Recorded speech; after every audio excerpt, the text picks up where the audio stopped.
Some of you may be noticing right off the bat that this is a re-upload of this LDA video, and you are correct. This is going to be a different version of the LDA video. When I posted it last Monday, the comments started to roll in, and between the comments on YouTube and Patreon, we found two mistakes that I want to address here. The first one is in regards to the Trium intersection. I referred to the altitude, the 2900 altitude there at the final approach fix. The line underneath the 2900 means you're supposed to maintain at or above 2900 feet. So what I was supposed to say is we're going to descend down to the final approach fix, the Trium intersection, and maintain at or above 2900 feet. Instead, I accidentally said at or below, and I never caught it until people started making comments on the video. I even went back to check the script to see if I actually wrote it wrong, and I wrote it correctly. It says at or above 2900 right there in the script. So when I was sitting there in front of the mic and reading off the script, I don't know what I was thinking about. Now in the IFR world, and when you're talking about instrument approach procedures and that kind of stuff, at or above versus at or below makes a huge difference. So I'm pretty embarrassed that I made that mistake and I didn't even catch it, but I'm all about embracing your mistakes and learning lessons from them, so there you go. That's the first mistake. The second mistake is in regards to the localizer offset. Now I spent like a minute and a half in the voiceover talking about we need to figure out what our localizer offset is, so what's the final approach course, and then what's the runway heading, and do some subtraction, and then you get the difference, which is the offset. Now somebody pointed out to me in the comments, and I can't believe that in all the studying that I did of the approach plate and reading the FAR AIM and going through LDA approaches in the AIM and looking them up, studying the charts and everything, learning about them, I never caught this.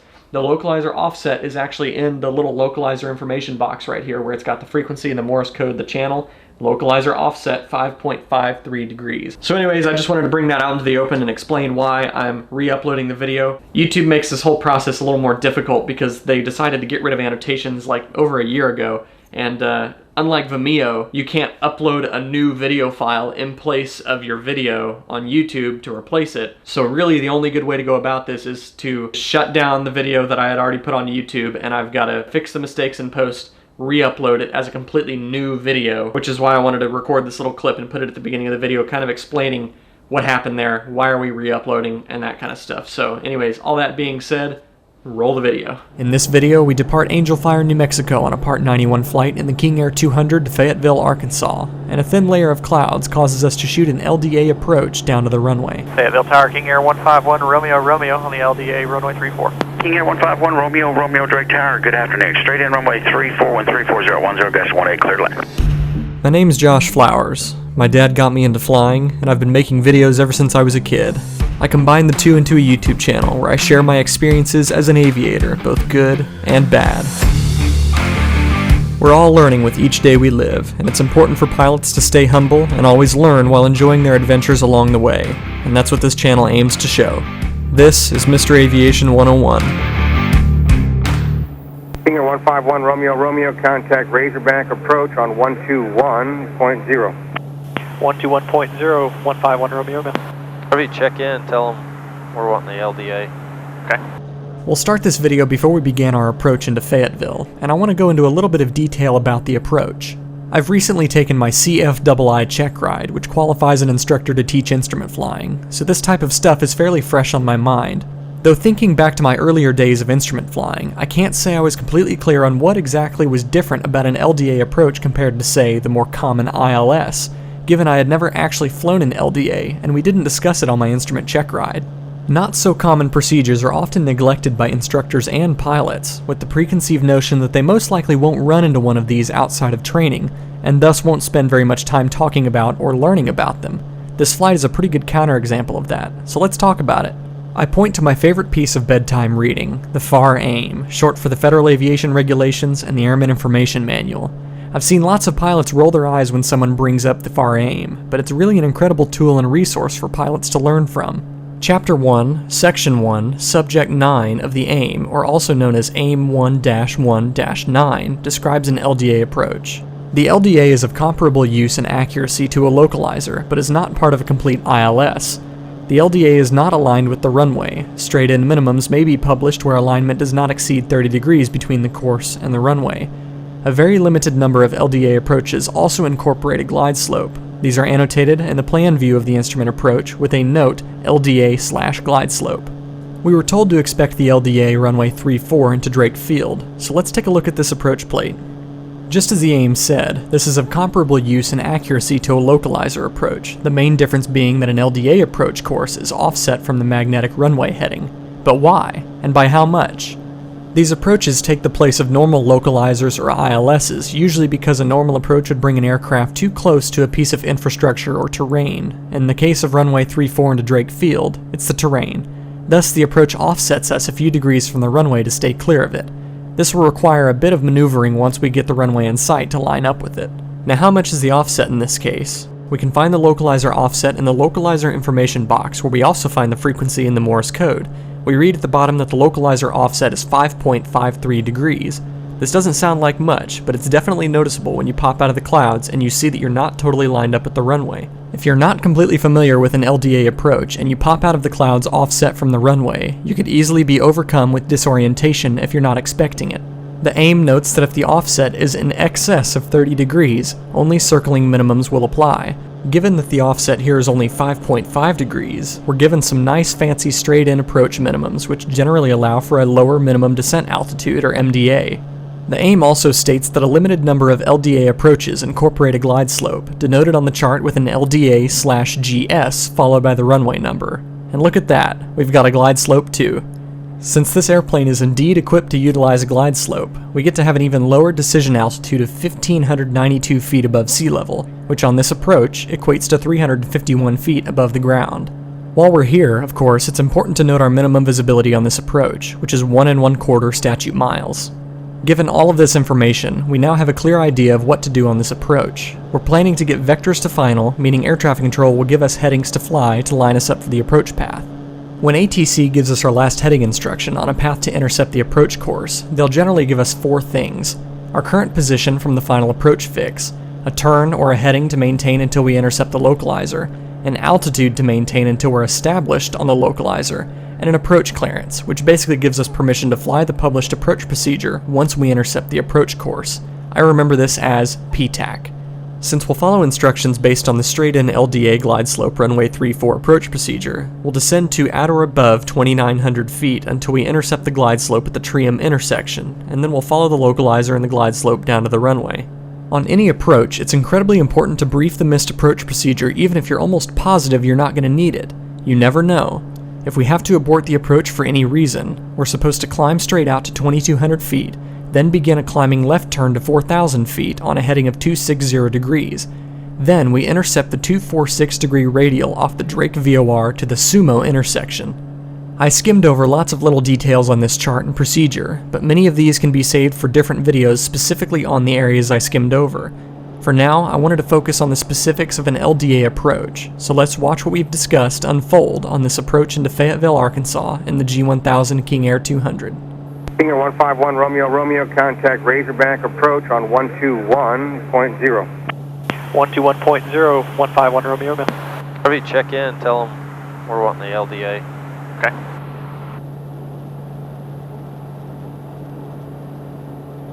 Razorback approach, King Air 151 Romeo Romeo, passing 14,000 for 9,000, looking for the LDA runway 34 in Fayetteville. King Air 151 Romeo Romeo, Razorback approach, turn right direct weight tug, vector to final, to maintain 5,000, information tango stern. Okay, right direct way tug, and looks like vector's final 151 Romeo Romeo. King Air 1 Romeo Romeo, 5 minutes information tango. We do have Tango 151 Romeo Romeo.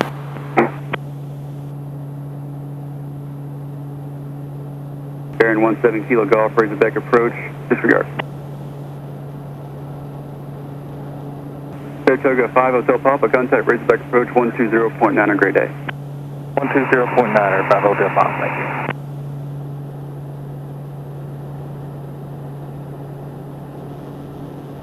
you. King Air 1 Romeo Romeo, turn 10 degrees right, I'm going to box you in for the approach. Alright, 10 to the right, 151 Romeo Romeo. Procedure, activate vector to final.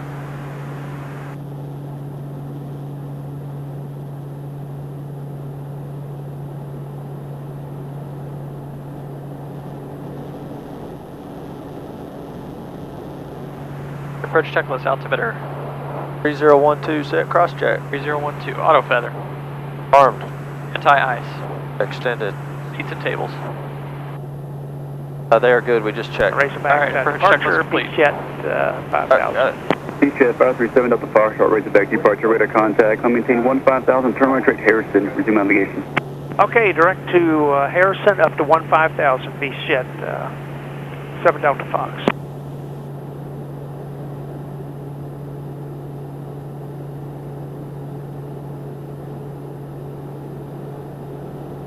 Nice and bumpy right here, 4,000 feet. Yep, almost unbearable.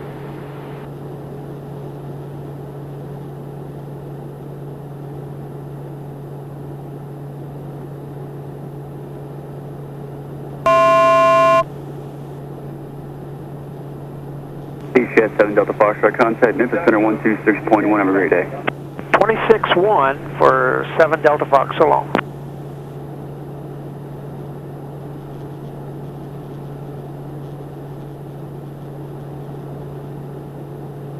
And departure citation 241, Delta Sierra, right up 2.5 for 5,000. Citation 241 Delta Sierra, Razorback departure, radar contact. I'll maintain 13,000, turn right direct Lower Rock, resume navigation. Okay, 13,000, direct turn, direct to Little Rock, my own navigation, Delta Sierra. Hangar 1 Romeo, Romeo, turn left heading 080. 080 on the heading, 151 Romeo, Romeo. Good afternoon, Razorback, Envoy 3638 out of 12-7 for 10,000 Mike. Envoy 3338, Razorback approach, proceed direct Lindsay, vector to final, to maintain, 10 miles pressure, maintain 7,000. 7,000 Lindsay, Envoy 3638.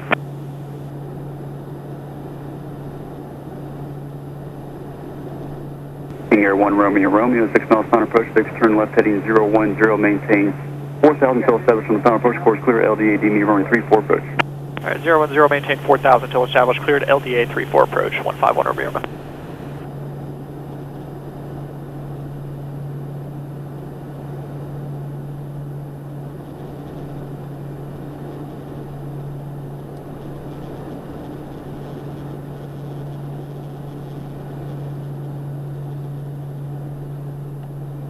There's the approach.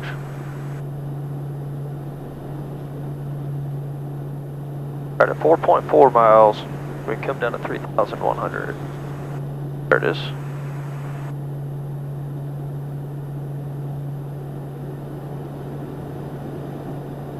Hangar 1 Romeo, Romeo, contact direct tower 128.0, great day. 128.0151 Romeo, Romeo, good day. Oh, that's a cool shot, man. Oh yeah.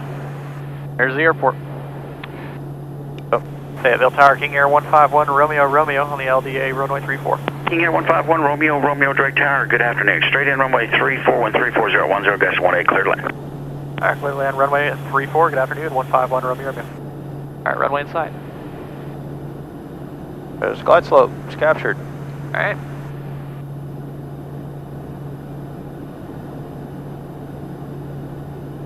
I think this answers your question. Yeah, it certainly does. Or offset. A good bit. It looks offset a lot more than it does on the chart. Yep.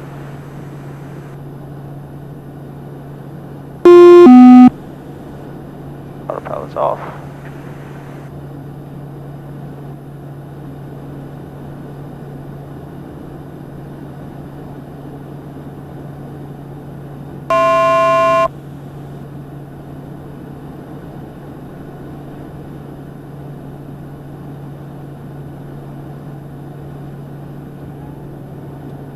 Alright, forward landing checklist. Forward landing checklist, landing gear. Down 3 green, no red. Lights. On. Radar. Off. Anti-ice. Looks good. High pressurization. Almost 0. Forward landing checklist complete. Comes flap 60.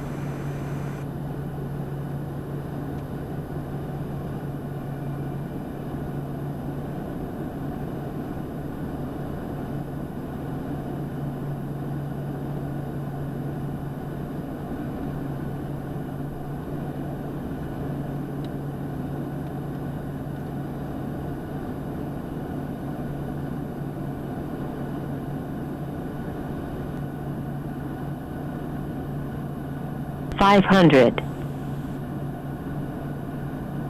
Wrong glide slope. And King Air 1 Romeo, Romeo Tower, wind check 35011 now. Minimums. Minimums.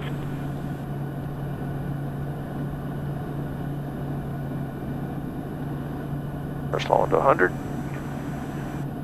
All damps off.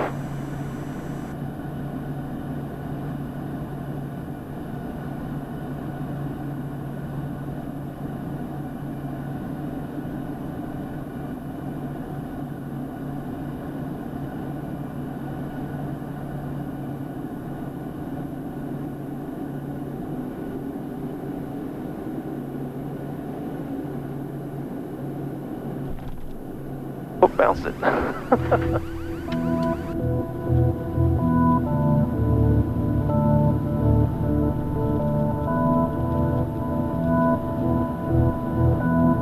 Air 151, Romeo, direct tower. Turn left on Delta, then left on Bravo, taxi to park in this frequency. Alright, left Delta, left Bravo, taxi to park in this frequency 151, Romeo. After shooting this approach, I realized that I hadn't done an LDA until just now, and that got me thinking that I should tailor this video to be about that very subject.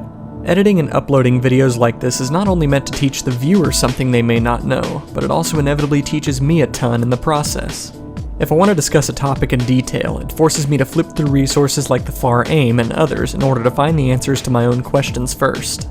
Like I said earlier in the video, I know a lot of pilots that roll their eyes when the FAR AIM is referenced or mentioned, but once you actually start reading it, you stumble upon answers to questions you didn't even know you had in the first place, and at least for me, that just makes me want to keep digging and keep learning, and I hope it does the same for you as well. Anyways, I hope you gained something from this video, and as always, stay happy, stay healthy, stay current, and stay proficient. We'll see you on the next one.